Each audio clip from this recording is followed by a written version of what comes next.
রয়েছে আমাদের প্রতিনিধি মৌমিতা মিত্র। মৌমিতা, একদিকে আমরা দেখতে পাচ্ছি বিকাশ ভবনে 12 জনের প্রতিনিধি দল তারা প্রবেশ করেছেন শিক্ষামন্ত্রী ব্রাত্য বসুর সঙ্গে বৈঠকের জন্য, আর এই মুহূর্তে তুমি এসএসসি ভবনের সামনে রয়েছে যেখানে চাকরিহারারা অবস্থান বিক্ষোভে বসেছেন, কি বলছেন?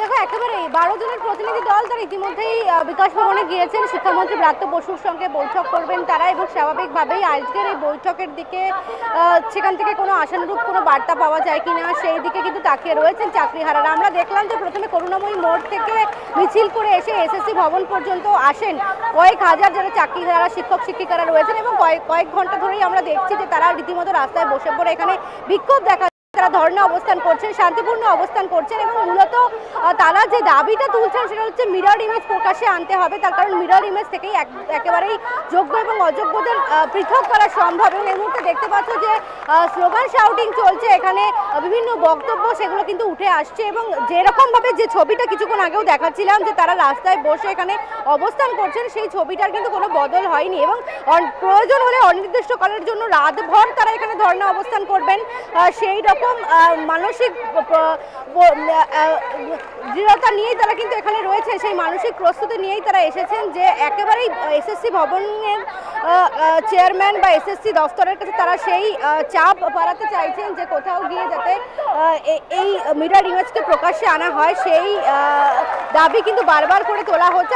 তোমরা দেখতে পাচ্ছ যে এখানে বেশ কয়েকজন প্রতিনিধি যারা রয়েছেন যোগ্য শিক্ষক শিক্ষিকা অধিকার মঞ্চের, তারা বক্তব্য রাখছেন, তারা কোথাও গিয়ে এই আন্দোলনকে অব্যাহত রাখার বেশ কিছু বার্তা দিচ্ছেন, এবং তার পাশাপাশি একই রকমভাবে ধর্ণা অবস্থান চলছে, আন্দোলন চলছে। আমি একটু কথা বলবো যারা রয়েছেন এখানে, তাদের কয়েকজনের সাথে একটু কথা বলার চেষ্টা করব যারা রয়েছেন। দিদি, আপনাদের প্রতিনিধিরা তো গিয়েছেন ব্রাত্য বসুর সঙ্গে বৈঠকের জন্য, বৈঠক থেকে কি কি উঠে আসতে পারে বলে মনে করছেন এই মুহূর্তে?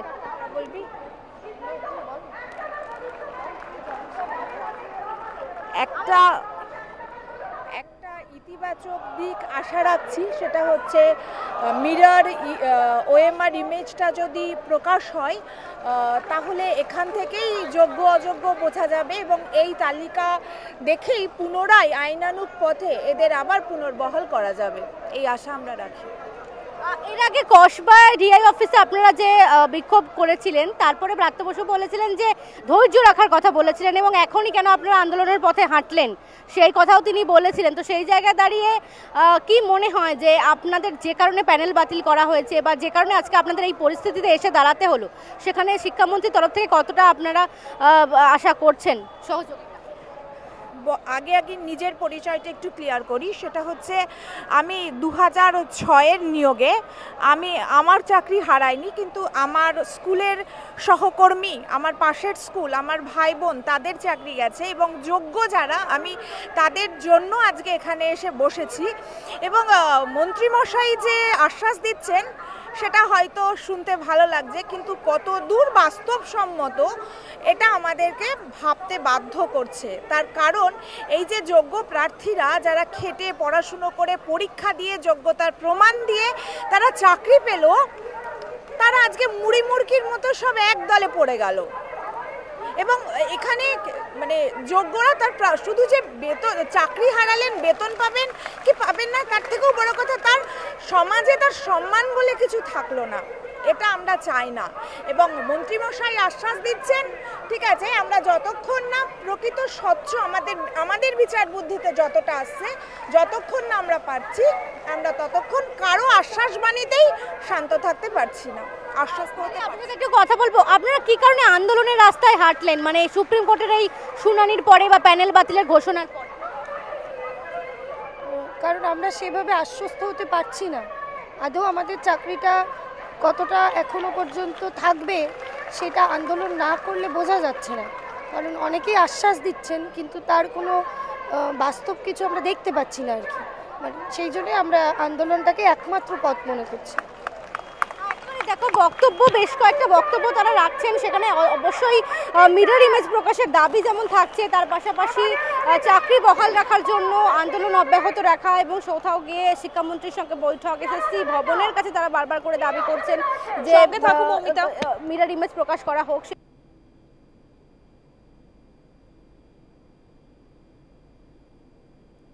এরপরে কিছু বলবে যে এটা মেনে নাও ওটা মেনে নাও, দ্বিতীয় কোনো পথ নেই। ডাক্তাররা লাইভ স্ট্রিমিং চেয়েছিল, তোমরা শিক্ষকরা লাইভ স্ট্রিমিং চাইবে?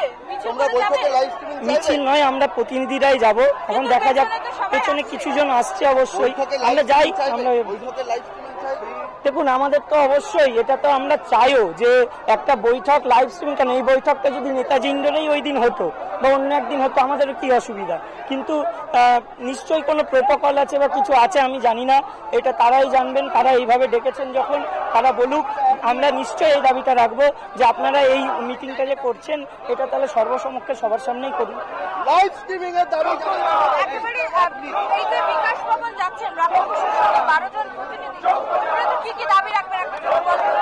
দাবি যোগ্য অযোগ্য লিস্ট আলাদা করে সার্টিফাই করে দিতে হবে, তারপরে ওএমআর এর মিরর ইমেজ প্রকাশ করতে হবে, 22 লক্ষ ওএমআর ওয়েবসাইটে পাবলিশ করতে হবে, এবং আর্টিকেল 14 আর 16 যেটা ভায়োলেট হয়েছে সেটাকে কিভাবে ডিফেন্ড করে ন্যায় পাইয়ে দিয়ে আমাদের চাকরিতে বহাল রাখা যাবে সেটা দেখতে হবে। আর যত কাস্ট সার্টিফিকেট আছে, একাডেমিক্স আছে, যা আছে সব ভেরিফাই করুক, বারবার করুক, কিন্তু আমাদের চাকরি সুনিশ্চিত করুক।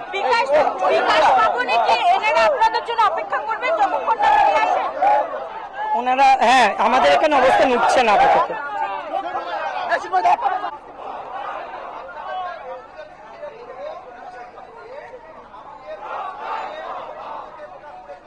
আরো একবার কথা বলবো আমাদের প্রতিনিধি মৌমিতা মিত্রের সঙ্গে। মৌমিতা, তুমি কথা বলছিলে যারা চাকরিহারা শিক্ষিকা তারা বসে আছেন, তাদের সঙ্গে কথা বলছিলেন, তাদের কি দাবি দেওয়া, কেন তারা আন্দোলনের পথ বেছে নিলেন? দেখো, একেবারে এখানে চাকরিহারা শিক্ষক শিক্ষিকা অশিক্ষক কর্মীরা যেমন রয়েছেন, এরকম বহু শিক্ষকরাও এসেছেন যারা কিন্তু বর্তমানে স্কুলে কর্মরত, তারা বর্তমানে তাদের চাকরি বহাল রয়েছে। অর্থাৎ চাকরি চলে যাওয়া শিক্ষক শিক্ষিকাদের পাশে দাঁড়াতে বর্তমান যারা শিক্ষক শিক্ষিকা তারাও কিন্তু পাশে এসে দাঁড়িয়েছেন। এবং এই মুহূর্তে যে বক্তব্য যিনি রাখছেন তিনি তার বক্তব্য থেকেও কিন্তু বেশ কিছু বিষয় উঠে আসছে। অর্থাৎ শিক্ষাক্ষেত্র নিয়ে যে দুর্নীতি, সেই দুর্নীতির ছবি কিন্তু বারবার করে উঠে আসছে। এবং দেখতে পাচ্ছ এখান থেকে কিন্তু উই ওয়ান্ট জাস্টিস স্লোগানও কিন্তু বারবার করে উঠছে। অর্থাৎ কোথাও গিয়ে চাকরি বহাল রাখার জন্য বা ন্যায্য চাকরির দাবিতে যে আন্দোলন, যে ধর্ণা অবস্থান করছেন এই মুহূর্তে শিক্ষক শিক্ষিকারা, সেখান থেকেও উই ওয়ান্ট জাস্টিস স্লোগান উঠছে। মিরর ইমেজ প্রকাশের দাবি বারবার করে তারা সামনে আনছেন। এবং এই যে ধর্ণা অবস্থান করছেন তারা এসএসসি ভবনের সামনে, এই ধর্ণা অবস্থান কিন্তু আরও অব্যাহত হতে চলেছে। এই ধর্ণা অবস্থান কিন্তু আরও বেশি দীর্ঘায়িত হবে। তার কারণ যে মানসিক দৃঢ়তা নিয়ে তারা এখানে আন্দোলন করছেন, কোথাও গিয়ে কিন্তু একেবারেই আরও যত সময় এগোবে তত কিন্তু এই আন্দোলন আরো দীর্ঘায়িত হবে। আমি একটু কথা বলবো দিদি, একটু কথা বলবো। এই যিনি বক্তব্য রাখছিলেন তিনি কিন্তু শিক্ষাক্ষেত্রে দুর্নীতির কথা বলছেন। অর্থাৎ আপনাদের 2016 প্যানেল নিয়ে যে শুধু দুর্নীতি হয়েছে এমনটা নয়, বরাবরই দেখা গেছে যে শিক্ষাঙ্গনে দুর্নীতি এবং সেখানে দিয়ে কোথাও গিয়ে আপনাদেরকে ব্যবহার করা হচ্ছে। কি বলবেন এই মুহূর্তে? দেখুন ম্যাডাম, শুধু যে শিক্ষাক্ষেত্রে দুর্নীতি তা নয়, আপনারা যদি দেখেন বৃহত্তর ক্ষেত্রে, মানে যে কোনো সরকারি চাকরির যে কোনো সরকারি চাকরির ক্ষেত্রেই এরকম দুর্নীতি হয়ে রয়েছে। এবং আরেকটা কথা বলি, এখানে আরেকটা জিনিস হাইলাইট করব আমি আজকে রাজনীতির বিয়ন্ডে গিয়ে, সেটা হচ্ছে হাইকোর্টে একদল উকিলের সিন্ডিকেট। যে জিনিসটা তারা কোনোদিনও কোনো চাকরি হতে দেবে না, কারণ নতুন প্রজন্ম যারা আসছে কোনো এক্সামে বসতে পারবে না, কারণ হাইকোর্টে একদল উকিলের একটা সিন্ডিকেট চলছে। যে আমাদের এই কেসের প্রধান পিটিশনার ছিল বৈশাখী ভট্টাচার্য, সে কোথায়? সে কি চেয়েছিল প্যানেলটা ক্যান্সেল হোক? 54 বছর বয়স সেই মহিলার, সে তো চাকরি চায়নি। বিকাশবাবু তো তাকে দিয়ে এটাকে ইন্টেনশনালি কেসটা করিয়ে, যাতে আমাদের এই প্যানেলটা, মেন টার্গেট ছিল আমাদের প্যানেলটা, এই যে একটা সিন্ডিকেট চলছে হাইকোর্টে যে কোনো চাকরি হতে দেবো না বা যারা যেটা হবে, আমি অন্য পয়েন্টে অ্যাসপেক্টে নিয়ে গেলাম যে এই জিনিসটাকেও আপনারা একটু হাইলাইট করুন। কারণ এই সমস্ত উকিল বাবুদের আপনারা নিউজ রুমে নিয়ে এসে এনাদের কথা শোনান, কোর্টের আর্গুমেন্টগুলো শুনবেন, ওখানে ওনারা কি আর্গুমেন্ট রাখে, এবং যখন আপনাদের নিউজ রুমে এসে বক্তৃতা দেন তখন 360 ডিগ্রি ঘুরে গিয়ে ওনারা বক্তৃতা দেন। ওনাদের প্রতিটা কথায় থাকে কোনো দিন ওনারা চাননি যে সেগ্রিগেশন হোক বা আমরা চাকরিতে বহাল থাকি। ওনারা শুধুই চেয়েছেন কেসের পর কেস হোক, কেসের পর কেস হোক, যাতে পুরো প্যানেলটা নষ্ট হয়ে যায়। এবং শুধু যে আমরা এতে সাফার করছি তা না, পরবর্তী প্রজন্ম যারা নতুন ছেলেমেয়েরা যারা, তাদের কিন্তু সরকারি চাকরির জায়গাটা আস্তে আস্তে সংকীর্ণ হয়ে যাচ্ছে। কারণ এই দলটা কিন্তু ক্রমশ একটা কেস করাবার প্রবণতা তৈরি করছে। আর গেল দুর্নীতির কথা, দুর্নীতি বরাবরই সমস্ত সরকারি চাকরির পরীক্ষা আমাদের প্যানেল নিয়ে হচ্ছে। যে কোনো প্যানেলেই যদি আপনারা দেখেন এই জাতীয় দুর্নীতি আছে, কিন্তু সব কিছুর উপরে আমাদের সুপ্রিম কোর্টের উপর অগাধ ভরসা ছিল যে আমরা ওখানে হয়তো ন্যায় পাবো, কিন্তু সেই জিনিসটাই বৃহত্তর একটা হিউম্যানিটেরিয়ান গ্রাউন্ডেও সেটাকে দেখা হলো না, এবং যার ফল তো আজ আমরা ভুগছি, আমাদের রাস্তায় আমাদের এসে বসতে হয়েছে। যাই হোক, আপনাদের এই চ্যানেলের মাধ্যমে এটাই বলবো যে আমাদের মিরর ইমেজ প্রতিনিধি মৌমিতা মিত্র, অন্যদিকে সঙ্গে ছিল আমাদের অপর প্রতিনিধি প্রীতি পাত্র। প্রীতিও ধন্যবাদ।